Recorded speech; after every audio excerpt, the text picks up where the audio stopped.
Hi friends, நான் Karaikal doctor Nishar. நம்ம collection சேனலை சப்ஸ்கிரைப் பண்ணுங்கள், ஃப்ரெண்ட்ஸுக்கு ஷேர் பண்ணுங்கள், லைக் பண்ணுங்கள்.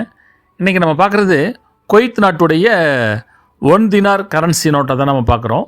இந்த 1 தினார் கரன்சி நோட்டோட முன்பக்கம் பார்த்தீங்கன்னாக்கா எமீர் சபா, அதாவது அல் அமீர் ஷேக் சபா அவர்களுடைய உருவப்படம் பதிவித்திருக்காங்க. இந்த ஷேக் சபா அல் சலீம் அல் சபா 1965 ஆண்டு முதல் 1977 ஆண்டு வரை குவைத்துடைய அமீராக இவங்க இருந்திருக்காங்க. அவர் அல் சபா குடும்ப வம்சத்தில் 12வது ஆட்சியாளராக இவங்க இருந்திருக்காங்க.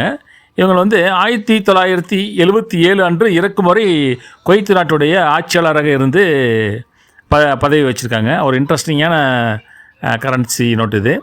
இந்த கரன்சி நோட்டை மறுபக்கம் பார்த்தீங்கன்னாக்கா எண்ணெய் சுத்திகரிப்பு நிலையம் அதில் பதிவு செஞ்சுருக்காங்க. இந்த ஆயில் ரிஃபைனரி சென்டரை அதில் தான் பார்த்துட்ருக்கோம். ஒரு இன்ட்ரெஸ்டிங்கான கரன்சி நோட்டு இதனுடைய மதிப்பு இன்றைய காலத்தில் எவ்வளோங்கிறத நீங்கள் கமெண்ட்ஸில் பதிவு பண்ணுங்கள்.